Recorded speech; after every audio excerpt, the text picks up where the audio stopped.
All right, hello everyone. Today I'm going to show you these GM battery current sensors and how they work. I got these three from a junkyard for very cheap. They're very abundant, easy to find. Chevy Cobalts are basically your best bet of finding these. So these are non-intrusive Hall effect type sensors, which means that they don't require an open in the wire to measure, unlike current shunts. But these particular sensors you still need to put the wire through, so these are not clamp types. They're not that straightforward. Other than that, these are used by the PCM to determine voltage set point so that it can charge the battery when it is most efficient and when it needs it the most, so it can reduce the voltage to increase fuel economy. So let's take a look inside one of these sensors. Pry this cap off. There we can see our ring. Take that out. It's not glued in. It's just made of metal. There's a little gap for the Hall effect sensor.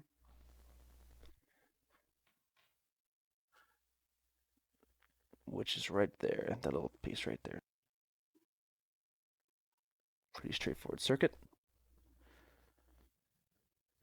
So these sensors can only measure plus or minus 60 amps, which doesn't seem like much, but the whole point of the system is to basically match ingoing and outgoing current, or even a little more, so it always charges the battery.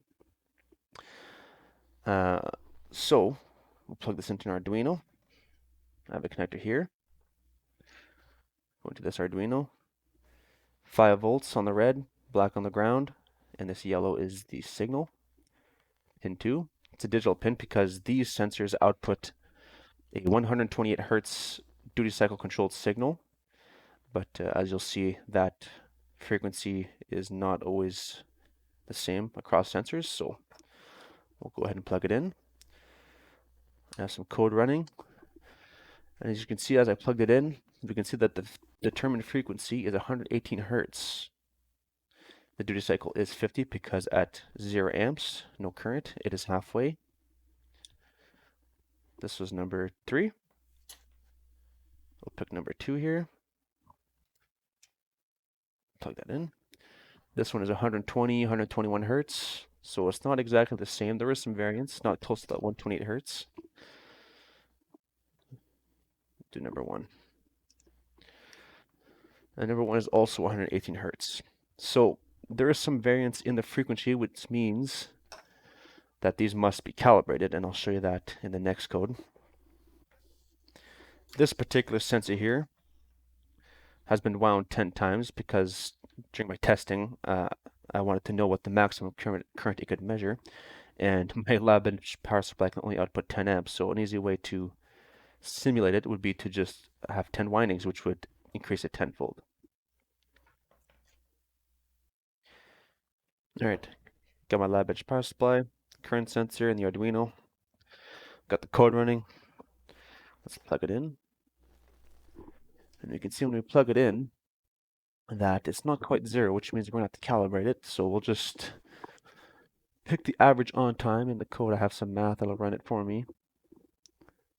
So let's do 4146, just for fun. Upload that. And it should be very near 0.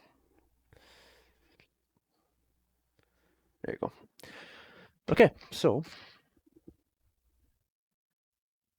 let's take our leads. We'll put it on.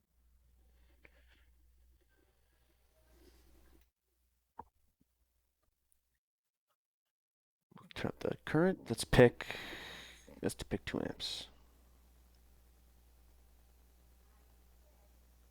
As close as we can. This is not the most accurate power supply, but still. Okay, so right now, if you move the decimal point over once and multiply by 10, 2 amps because of 10 windings, we're measuring 19.8 amps. So that's not too bad, pretty accurate. So let's go right to the max here. Pretty close. So 56, not bad, couple percent off. We'll flip the current. Remember, this measures 60 amps both ways, so okay, 2.12 minus 221, that's not too bad. We'll go to max again. Yeah, 578 and 570. So all things considered, pretty close.